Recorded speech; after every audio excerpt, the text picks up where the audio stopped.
تو ہم نے اس کا تو پیسہ دے دیا ہے 1 لاکھ 2 لاکھ 4 لاکھ جو بھی دے کے رہن پہ لے لیا. آپ نے کہا کہ اس کو استعمال نہیں کر سکتے, تو گھر جب رہن پہ لیا ہے یا کسی نے ہم کو دیا ہے تو اس کا استعمال کیا اس گھر میں ہم خود نہیں رہ سکتے؟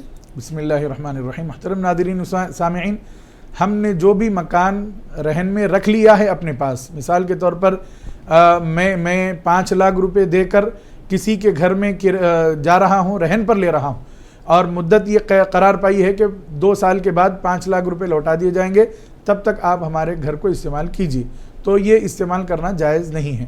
ہاں البتہ جب ہم رہن پر پیسے دے کر رہن پر گھر لے کر اس میں رہنا چاہتے ہیں تو پھر اس کا کرایہ دینا پڑے گا. تو کرایہ اگر دیتے ہیں تو پھر وہ رہن کا معاملہ ختم ہو جائے گا اور وہ اجارے کا معاملہ آ جائے گا کہ یہ کرائے پر کوئی چیز لینا ہوگا. تو آپ کرایہ دے سکتے ہیں, لیکن کرائے پر بھی ایک اور صورت میں جو ہمارے پاس مشہور ہے وہ بھی بتا دوں کہ ہم کرایہ جو دیتے ہیں وہ بالکل معمولی دیتے ہیں, 500,000 روپے ہم کرایہ دیتے ہیں. اگر رہن کے لیے پیسہ دے دیا تو کرایہ معمولی کر دیتے ہیں. تو رہن کے لیے پیسہ دے کر ہم اس گھر سے فائدہ اٹھا رہے ہیں اور کرایے میں ہم صرف 500,000 روپے دے رہے ہیں, اور جو کرایہ بنتا ہے اصل میں اس کرایے کا جو اس گھر میں جو کرایہ بنتا ہے اس سے بہت کم ہے, متعارف جو کرایہ ہوتا ہے اس سے بہت کم ہے, تو یہ بھی صورت جائز نہیں ہے.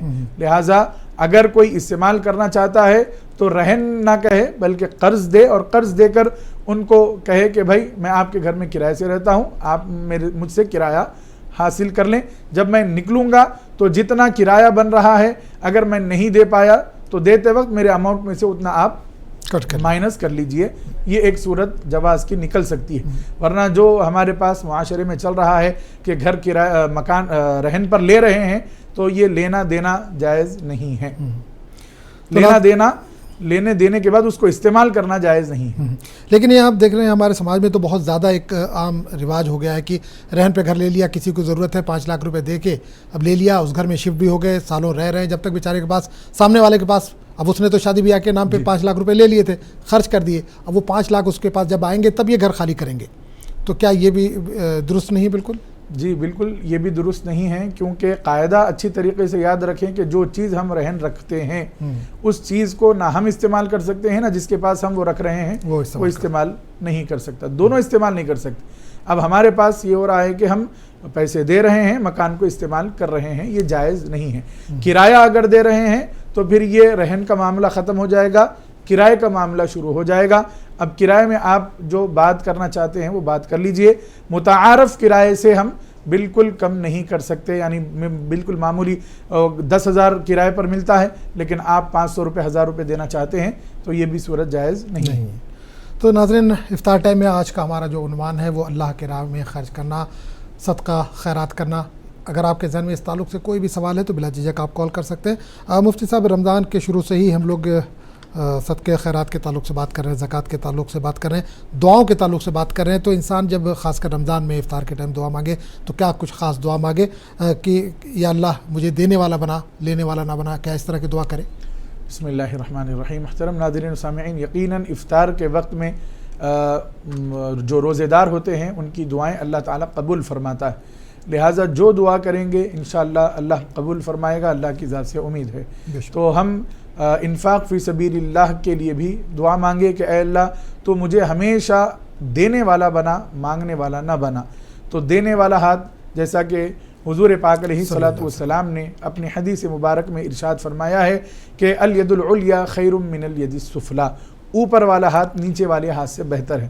مطلب دینے والا ہاتھ مانگنے والے ہاتھ سے بہتر ہوتا ہے. تو اگر آپ دعا کرنا چاہتے ہیں کہ اے اللہ تو مجھے ہمیشہ دینے والا بنا, مانگنے والا بننے سے میری حفاظت فرما, تو ضرور آپ دعا مانگ سکتے ہیں. اچھا, صدقہ خیرات کی ہم بات کریں. ایک صدقہ وہ ہے جو ہم پر فرض ہے جس کو ہم زکوٰۃ کہتے ہیں, ایک صدقہ وہ ہے کہ جو ہم اپنی خوشی سے دیتے ہیں, کسی کی مدد کرتے ہیں. بہتر کون ہے, افضل کون ہے؟ ایک تو فرض ہے وہ تو ہم کو دینا ہی دینا ہے, تو بہتر کون سا ہے؟ جو ہم صدقہ اپنی مرضی سے دیتے ہیں وہ زیادہ بہتر ہے. بسم اللہ الرحمن الرحیم. محترم ناظرین و سامعین, زکوٰۃ جن پر فرض ہے وہ تو اپنا فرض ادا کرتے ہوئے دیں گے زکوٰۃ. یقیناً زکوٰۃ دینا یہ بندے پر سال گزرنے کے بعد واجب ہوتا ہے, اس کو تو ادا کرنا ہی کرنا ہے. لیکن سال بھر ہمارے پاس اللہ تعالیٰ نے جو ہمیں خوشحالی دی ہے اس میں سے بھی غریبوں کا خیال کرتے ہوئے صدقات و خیرات کرنا یہ بھی ہمارے لیے زیادہ بہتر اور مناسب ہے۔ ایسا نہیں ہے کہ صرف سال میں ایک ہی بار ہم اللہ کی راہ میں خرچ کر دیں، باقی سال بھر خاموش رہیں، ایسا نہیں ہونا چاہیے، بلکہ جب بھی اللہ تعالی ہم کو کچھ نہ کچھ عطا فرمائے اس میں سے ہم کچھ نہ کچھ غریبوں کو دیتے رہیں۔ صحابہ کرام رضوان اللہ تعالی علیہم مجمعین کے واقعات ہمارے لیے مشعل راہ ہیں کہ ان کے پاس تھوڑا بہت بھی ہوتا تو وہ سامنے والے کو دے دیا کرتے تھے۔ ایک واقعہ مجھے یاد آ رہا ہے، ایک مرتبہ حضور پاک علیہ الصلوۃ والسلام نے مہاجرین اور انصار صحابہ میں حضور تشریف فرما تھے اور واعظ و نصیحت فرما رہے تھے کہ ایک شخص آئے اور انہوں نے کہا کہ مجھے بھوک لگ رہی ہے، تو حضور پاک علیہ الصلوۃ والسلام نے کسی کو بھیجا اور اپنے گھر والوں سے یہ پوچھا کہ کیا گھر میں کچھ ہے جو اس مسکین کو کھلانے کے لیے، اس بندے کو کھلانے کے لیے ہو؟ تو ازواج مطہرات نے کہا کہ ہمارے گھر میں کچھ نہیں۔ اللہ اکبر کبیرہ، حضور کا گھرانہ ہے، حضور پاک علیہ الصلوۃ والسلام کے گھر میں کیسے فاقے رہے، کتنا حضور پاک علیہ الصلوۃ والسلام نے غربت میں زندگی گزار کے غریبوں کو کس طرح زندگی گزارنا ہے اس کا سلیقہ بتایا، جبکہ اگر حضور چاہتے اور دعا فرماتے تو اللہ تعالیٰ مکے اور مدینے کی ساری وادیوں کو سونے کا کر دیتا، ذرات کو سونے کا بنا دیتا، پہاڑوں کو سونے کا بنا دیتا۔ حضور کے ساتھ جہاں حضور جاتے وہ پہاڑ چلتے۔ بخاری مسلم اور دیگر روایتوں میں یہ بات موجود ہے، لیکن حضور نے فقر کو اختیار فرمایا۔ اس کے بعد ایک صحابی نے عرض کیا، یا رسول اللہ میں ان کی مہمان نوازی کروں گا۔ حضور نے کہا کہ ٹھیک ہے، لے جاؤ، اپنے مہمان کی اچھی طرح خاطرداری کرنا۔ تو حضرات محترم گھر گئے، بیوی سے پوچھا تو بیوی نے کہا کہ صرف بچوں کا کھانا موجود۔ اللہ اکبر کبیرہ، نہ اہلیہ کے لیے ہے نہ شوہر کے لیے، صرف بچوں کے لیے کھانا ہے۔ چونکہ بچے ہیں، اب بڑے حضرات تو بھوک برداشت کر لیں گے، بچے برداشت نہیں کر پائیں گے، کیا کریں؟ تو آپ نے فرمایا اپنی اہلیہ کو ایک کام کرو، جب ہم کھانے کے لیے بیٹھیں تو تم چراغ بجھا دینا، بچوں کو پہلے ہی سلا دینا، چراغ بجھا دینا اور جو کچھ ہے ان کے سامنے رکھ دینا، اور کھانے کا یوں احساس کرانا کہ ہم کھانا کھا رہے ہیں۔ تو محترم ناظرین و سامعین، جب صحابی ان کو گھر لے گئے اور ان کے عمل کے مطابق، یعنی ان کے پلان کے مطابق انہوں نے ایسا ہی کیا، بچوں کو پہلے سلا دیا، مہمان کے لیے دستر بچھایا، جو کھانا تھا سامنے رکھ دیا، پھر اہلیہ نے کسی بہانے سے چراغ بجھا دیا، اور اب صحابی کیا کر رہے ہیں، اپنی پلیٹ میں اور اپنی اہلیہ کی پلیٹ میں کھانا ڈالے جیسا کر رہے ہیں اور سارا کا سارا کھانا مہمان کو کھلا رہے ہیں۔ سبحان اللہ۔ تو جب آپ نے یہ عمل کر لیا اور رات گزر گئی، صبح حضور کی بارگاہ میں حاضر ہوئے تو حضور پاک علیہ الصلوۃ والسلام نے بے انتہا خوشی کا اظہار فرمایا اور اللہ تعالیٰ نے قرآن کی آیتیں نازل فرما دی اس صحابی کی فضیلت میں، اور جو لوگ اس طرح کا عمل کرتے ہیں ان کو اللہ تعالیٰ محبوب رکھتا ہے۔ اس کا اللہ تعالیٰ نے ذکر فرمایا، وَيُؤْثِرُونَ عَلَىٰ أَنفُسِهِمْ وَلَوْ كَانَ بِهِمْ خَصَاصَةٌ، یہ وہ لوگ ہیں جو اپنے آپ پر دوسروں کو ترجیح دیتے ہیں اگرچہ کہ ان کو ضرورت، ان کو حاجت ہم کو ہے، لیکن ہم سے زیادہ سامنے والے کو اگر ضرورت ہے تو ہم اپنی حاجت کو ترک کر دیں اور سامنے والے کی حاجت کو پورا کریں، تو اللہ تعالیٰ بے انتہا خوش بھی ہوتا ہے اور ثواب بھی عطا فرماتا ہے۔ چلیے ایک اور کالر ہمارے ساتھ جڑ کے ان سے بات کریں گے۔ جی السلام علیکم۔ السلام علیکم۔ جی السلام علیکم۔ وعلیکم السلام۔ جی بھائی کہاں سے بات کر رہے ہیں؟ میں کلکتہ سے ہاوڑہ بات کر رہا ہوں، ہاوڑہ سے۔ جی سوال کیجئے۔ سوال میرا ہے جناب کہ میں نماز پڑھنے جاتا ہوں، کھڑا ہو کے نہیں پڑھ پاتا ہوں، میں پلتھی مار کے پڑھتا ہوں، تو سجدہ کیا زمین پہ ہاتھ رکھا جائے؟ سجدہ تو ہو نہیں پاتا ہے، ٹھیک ہے، کیا نماز قبول ہے؟ چلیے ٹھیک ہے انشاءاللہ۔ ہاں تو مفتی صاحب ایک اور کالر ہمارے ساتھ جڑے ہوئے، ان سے بات کر لیں گے۔ جی السلام علیکم۔ السلام علیکم۔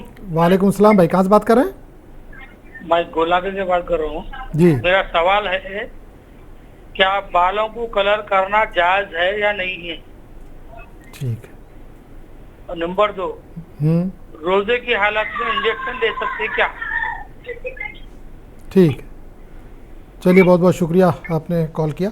مفتی صاحب جو پہلا سوال تھا بھائی کا، انہوں نے کہا کہ وہ کھڑے ہو کے نماز نہیں پڑھ پاتے ہیں، بیٹھ کے پڑھتے ہیں، تو بیٹھ کے جب پڑھتے ہیں تو وہ سجدہ نہیں کر پاتے ہیں، تو ہاتھ کیسے رکھیں، پیر پہ رکھیں یا زمین پہ رکھ لیں؟ بسم اللہ الرحمن الرحیم۔ محترم ناظرین و سامعین، جو شخص